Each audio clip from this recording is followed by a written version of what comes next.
for a safe space where healing might take place, where everyone is valued. Given tools to maintain where equity matters. Less talk, more action, where anyone is welcome. Don't send them home packing, this is strong talk. When conversation pops off, speak life, reflect hope, promote choice and love folk. Strong talk, real talk, no jokes. Recovery, culture, community. Let's go. Hello and welcome to Strong Talk, a podcast dedicated to the discussion of equity, diversity, and family as it relates to mental health and addiction. A space not only to talk about challenges, but to explore and to create space for solutions. I'm your host, Vic Armstrong, and I want to thank you all for joining me on this journey. I'm joined today by Dr. Arielle Sheftall, research scientist and associate professor at the University of Rochester Medical Center. Dr. Sheftall, thank you so much for joining me today. Well, thank you so much for having me. I appreciate it. You know, we've known each other for a little while and have had a chance to work together. And I've just really been a huge fan of the work that you do and really enjoy working with you.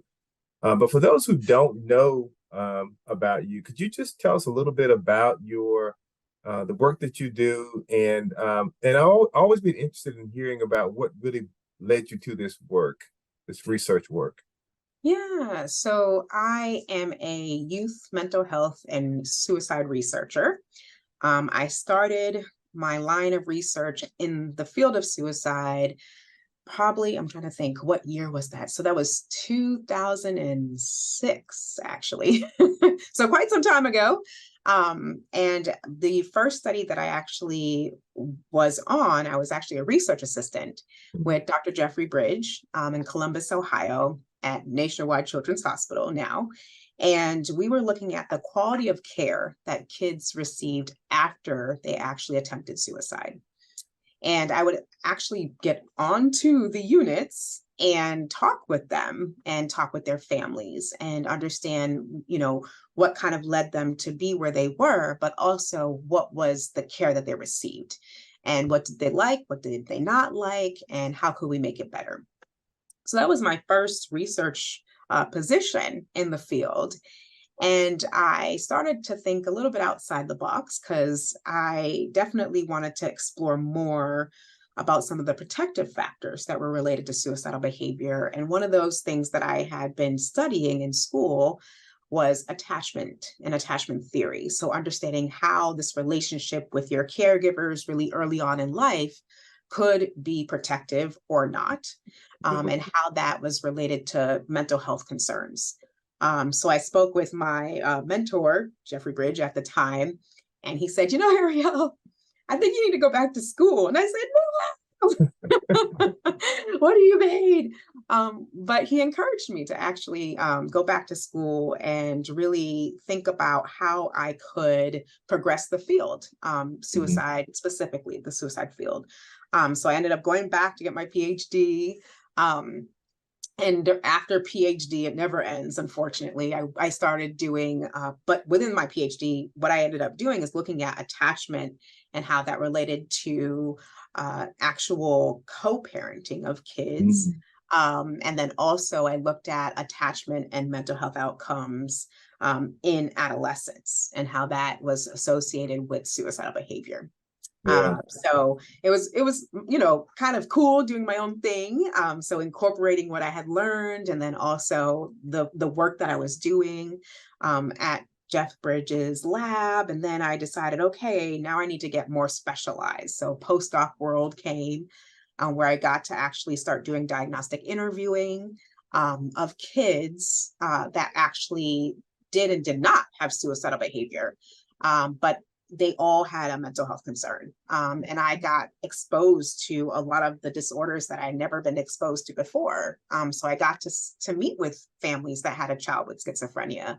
I got to meet with families that had a child with bipolar disorder, and hear more about their stories and hear, what they thought would be best for them, like moving through the process of getting help for their child. So it was really eye-opening. And at that time, I started learning more about the serotonin reuptake system and all that jazz, which biology was not always the funnest thing in the world, but it was informative. It really was, to kind of figure out, okay, this mental health concern is bigger than just the environmental piece. It's actually also associated with biology, and the environment is part of that, and they both play a role. So after that was all said and done, I finally got a real job. Went back to Columbus, and started doing suicide research, and started to actually examine some of the racial disparities within the field. So we found that, unfortunately, Black youth had a higher rate of suicide death in this really young age range, so 5 to 11 years of age. And we weren't really sure why that was the case. So really started to focus my efforts on understanding the racial disparities in this younger age range. So my work right now focuses on 6 to 12-year-olds, primarily, that are at high risk for suicidal behavior. And we recruit at a larger rate, looking at youth of color, specifically Black youth, and trying to gain some insight on what are those specific risk factors and what are those specific protective factors that we can actually glean to, so that we can actually change that trajectory that we're seeing right now. It's a scary thought, and I'm sure for people who are listening and watching the podcast, just the thought of a child 6 to 12 years old that would consider suicide is something that people really find difficult to even wrap their heads around. But this happens. It does. It does. And as you think about and you talk about those risk factors and protective factors, and being that your work has really kind of zeroed in on Black children, do you find that particularly the protective factors can look different in households with Black children as opposed to other households? Yeah, no, that's a really great question. So I think the work absolutely is still being conducted, right? So we have a long way to go, unfortunately. When you look at the field of suicide, it has not always focused on groups of color. It just hasn't. And then when you even think about looking at suicide within youth of color, that's even more disparate. So we have a long way to go. But I think in terms of looking at protective factors, I think a lot of that is community. That's where I've been kind of seeing, and community, having these big, strong figures in kids' lives that lie within the community themselves that these kids live in, really does play a protective factor. So, that big mama that lives down the street that's passing out candy to the kids occasionally, or, when I was growing up, there was this gentleman who wasn't the nicest, I will tell you that. But we knew that if we stepped on his lawn, we knew we were getting in trouble, but he was always there to put us in line, right?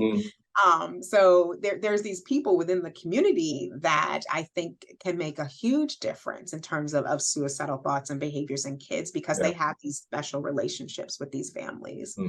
But also we're seeing that they can stand in, so to speak, stand in, quote unquote, when parents aren't unfortunately available. And the reason why they may not be available is there's numbers of reasons, right? Mom, dad, etc., could be working multiple jobs to make sure that there's food on the table, right? Or the caregivers may be struggling with their own mental health concerns. And that could also be, unfortunately, detrimental to that child as well. So they'll have somebody else stand in that gap, so to speak, to help that kid who may also be struggling with their own mental health concerns. So I think for me, when we say that it really does take a village, I really do believe it does. It does take a village. And it's necessary for us to get back to that mindset. We are struggling. We are really struggling with that mindset right now.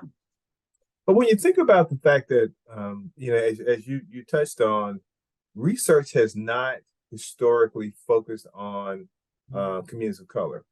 And so if you haven't really focused on those communities and focused on those individuals within those communities who have been struggling, or those individuals in those communities who have encountered suicidal desperation, either as suicidal individuals themselves, or suicide attempt survivors, or individuals who have lost someone, if you're not focusing on them, then you certainly don't focus on those protective factors around them. You don't focus on that larger community.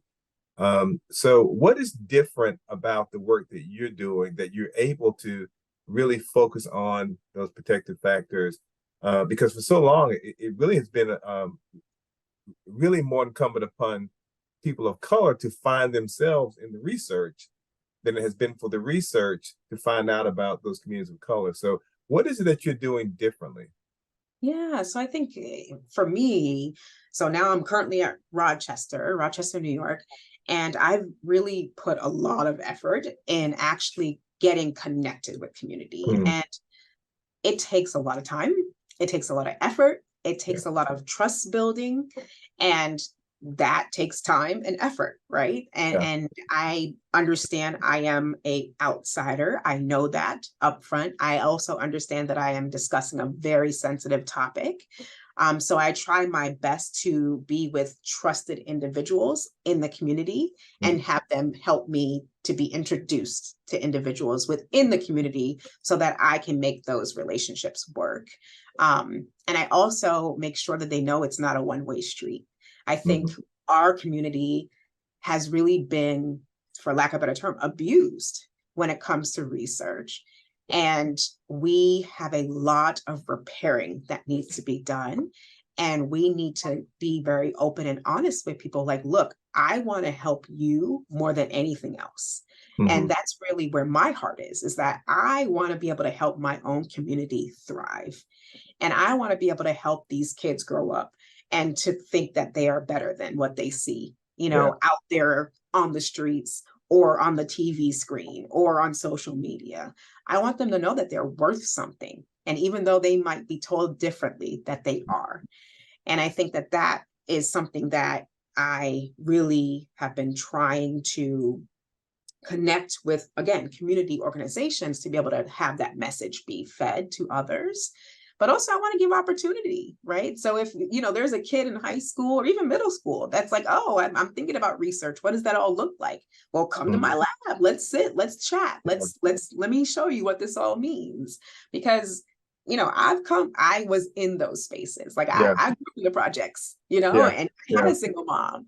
And, my dad was in and out of our lives. And then my stepfather went to jail. And like, I've been in those spaces where I unfortunately can relate, but I also made it out. So I just want to be a testimony to those kids that feel like they're in that space and they feel like there's nothing else. There's nothing else. So that's kind of where I am. I do the research because I do the research, but my heart is really a part of the research piece as well. Yeah, and that's something that, I mean, to me, it's heartwarming to hear that. But at the same time, as you talk about the fact that it's time consuming, it really takes intentionality to want to focus on and drill down into a community that in many ways may not be ready to even hear this conversation. And it sounds like a large part of what brought you to this space and fuels you is there's the passion, but there's also the curiosity that you just kept wanting to learn more and more and more.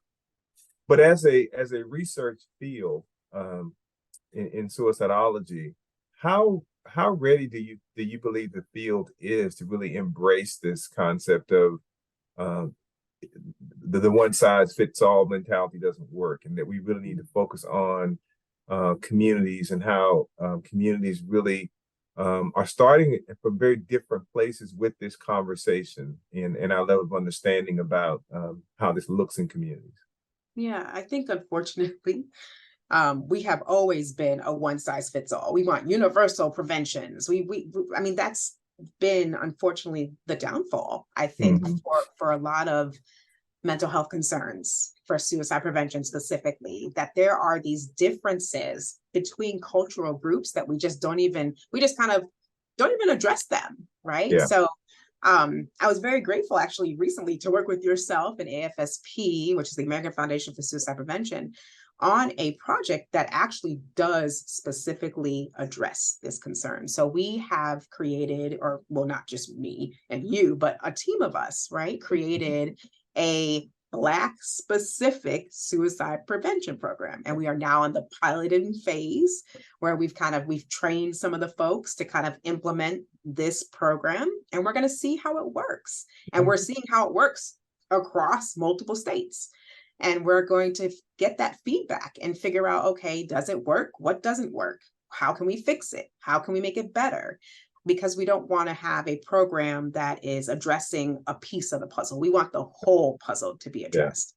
So we are now, I think, getting to that space where we understand that suicide prevention needs to be addressed differently, dependent on the group that we're speaking to. But it's taken us a long time to get here. Yeah. And even some folks, I would say, aren't even here yet. Yeah. So we do have some work to be done. I think the field is understanding slowly but surely. A lot of movement has happened. I mean, I was thinking even just last month, I was with SAMHSA, where we did a Black Youth Policy Academy, where it was all about preventing Black youth suicide. That hasn't happened ever.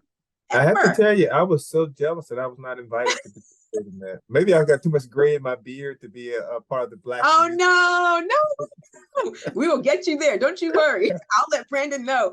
But yeah, no, but it was the first one. It was the first one. And it was states at the table with their suicide prevention experts.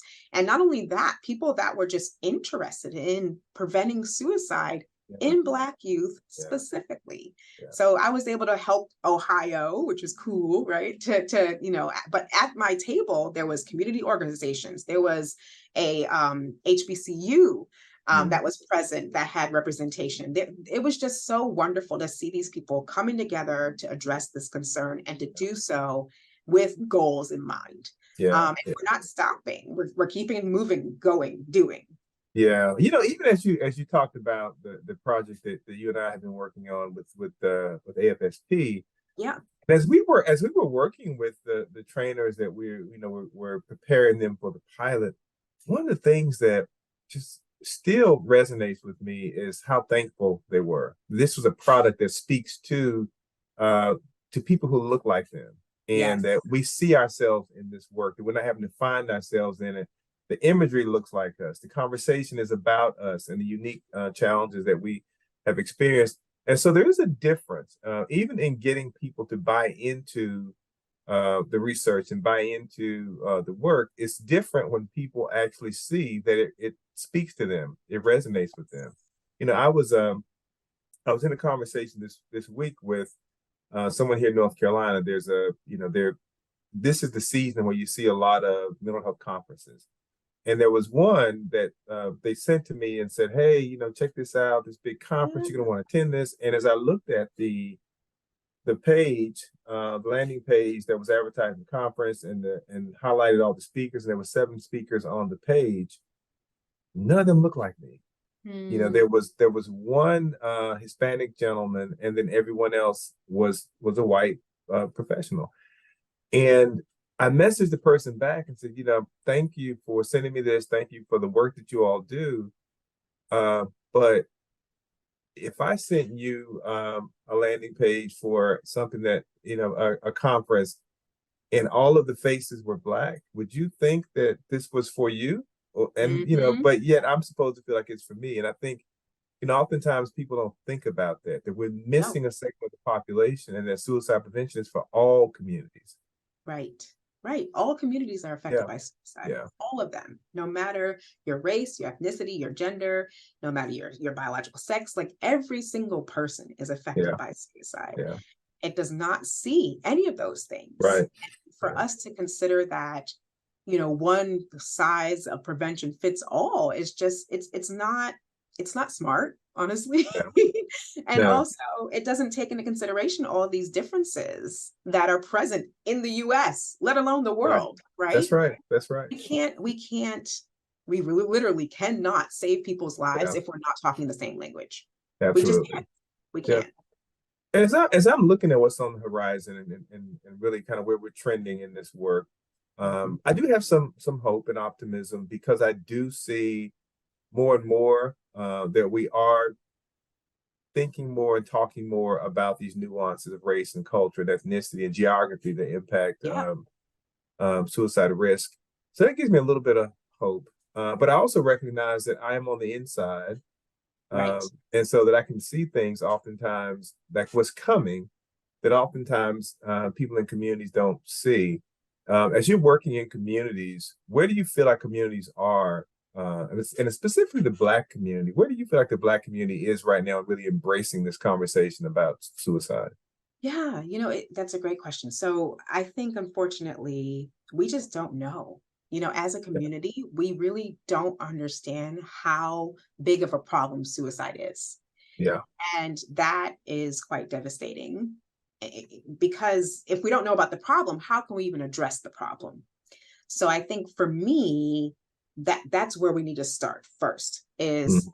giving folks education about the problem, but not only just that, because that's terrifying, right? To be honest, if I start spitting out all these statistics, but giving them something they can do. So, okay, you know that this is a problem now, but here's what you can actually do to prevent suicidal Mhm. behavior. Here's what you should be looking for. Here's some, hotlines that you can call that are available 24 hours a day, every day of the year. Here's things that you could potentially do to help someone that's in a crisis. So we have to give them not only the education about the statistics, but we also have to give them the tools. Because if we're just throwing stats at them, that's not going to change anything. Right, right. And as we Yeah. think about those tools, those resources, and you mentioned Mhm. hotlines, of course, we now have 988, Yep. which presents a lot of opportunity. What do you have any thoughts on, both the opportunities that 988 presents and some of the challenges that 988 may present for Black and Brown communities? You know, and this is me coming from Rochester, New York, so please forgive me. I have not seen a lot of Mm. advertisement for 988. I just haven't. And that frustrates me a great deal. And I actually, when I spoke with SAMHSA about 988, I was like, you need to get some folks to support this. Yeah. Because if you don't, then nobody's going to know it even exists. Mm. So every presentation I do, I have 988 advertised as my second slide. Every Mm. presentation I do. But I'm not talking to every single person in the community, right? I'm not. Right. I'm Yeah. not. And I'm not providing, every magnet that I have to every single person because I don't have enough magnets to go around. And that's a whole nother ball game. We tried to order magnets and they got lost and this and that. And so I feel as if 988 is an amazing transformation. Like now you only need to know 3 digits, right? Right. That 1-800 number is so long, it's complicated. Now I only need to know 3 digits, but nobody knows that it actually exists. Yeah. So, why not have Jay-Z and Beyonce talk about 988? Yeah. Right? Absolutely. Or, Yeah. or That's or right. whoever is Yeah. popular, excuse me, I'm not popular, but whoever is popular right now in the world, right? Now I guess Logic, I believe, who was the rapper, talked about the 1-800 Yeah. number. Why Yeah. not have him talk about the 988 number? Get these Yeah. people involved that are actually in kids' lives, at a distance, right? Yeah. Yeah. But people look to and respond. Why not advertise 988 on every single NFL game? Why not do Yeah. that? In the Yeah. stadium, on the Yeah. billboard, whatever. I'm not, but this is the US government, Yeah. right? And they That's have right. the Yeah. Yeah. opportunity to do Yeah. these things and to make it as big as we would like it to be. But I think one of the reasons, and this is just me being I'm assuming, so please forgive me. I wonder if there's capacity at the 988 crisis line to be able to have that much inflow, if that Yeah. makes any sense. And that's a whole different ballgame, Yeah. right? Is there enough capacity present in order to answer those calls and to do so in a timely fashion? Mhm. Um, because if we start advertising, does that unfortunately limit the care that people are going to be receiving because there's not enough of the workers present? I don't know the answer Yeah. to that Yeah. question. And of Yeah. course the someone to answer the call, that's just one piece of it. Then you Right. gotta have someone to respond and go out into the community, and then you gotta have a place for them to go. So there's still pieces of this. And yeah, 988, it is potentially a game changer, but what that game looks like really depends on where we go from here and how we build it out. Right. In the couple of minutes that we have left, Yeah. you know, when growing up, I never would have thought that I would have ended up as a social worker. I never would have thought that I ended up working in this, this space of suicide and suicide awareness and suicide prevention. And just based on, hearing you talk, I don't think you thought you'd end up where you are either. So No. what do you say to a young person who may be thinking about a career? What would you say to them about becoming a researcher and working in this field of suicide research? Yeah, no, I think the one thing that I love about research is that I can answer questions that I have no, I get to answer questions that are important to me, if that makes any Mhm. sense. So, and they're important to the field as a whole, don't get me wrong, but Yeah. they're also really important to me. So when I was younger, my mom passed away when I was 14 years of age, Mhm. and I had suicidal thoughts. I did. And that's normal. Like people Mhm. do have suicidal thoughts. And I need us to understand that that is not a bad thing. Right. There's so much stigma present around having suicidal thoughts and behaviors. And this is the reason that we don't talk about it is because of the stigma, right? Mhm. And we could potentially be saving lots of lives if we did.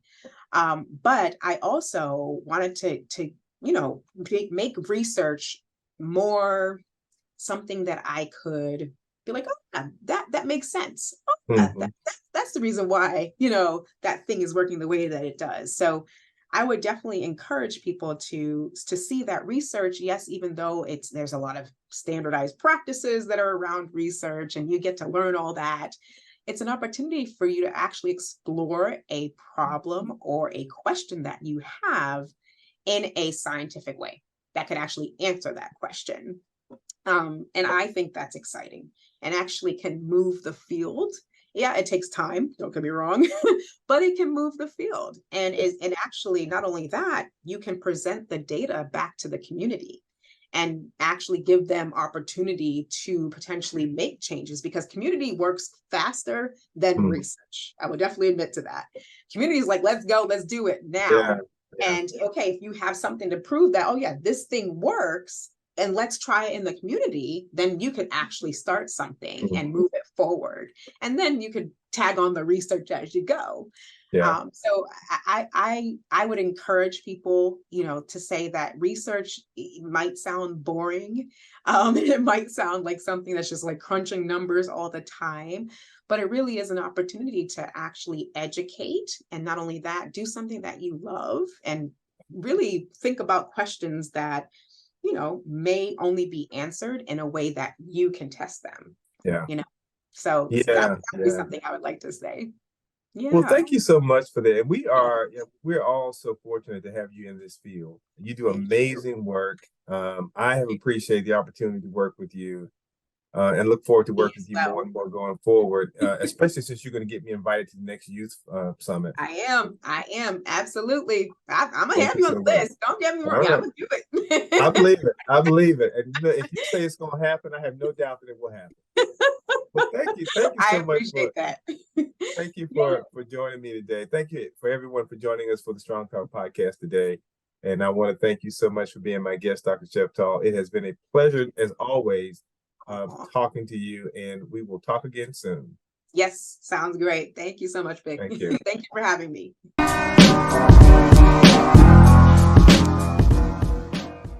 I believe the way we make sense of the world, the way we define ourselves, is a combination of two things: our disposition and our life experience.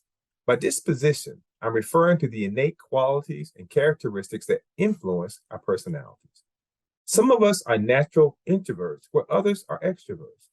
Some of us are risk takers, while others are much more likely not to take chances. We're born with it, and it helps to shape how we navigate the world around us. Life experience, on the other hand, refers to the things we live, the things we are taught, and the things we consistently hear, including beliefs and norms that may be passed on from generation to generation. This experience helps us form our narrative of the world. We live by that narrative. is the way we frame things, the way we make sense of the world, and the combination of disposition and life experience helps us define our community. Community can be defined by geography or relationship. You may define your community as friends, neighbors, co-workers, or cultural and racial groups, as well as the town where you reside. How you define community may impact your perception of how you are impacted by suicide. What is your community's narrative regarding the impact of suicide? And what if the narrative you have of how suicide impacts your community, however you define community, is wrong? Often the narrative is that suicide affects other people and other communities. The reality is that suicide impacts all communities.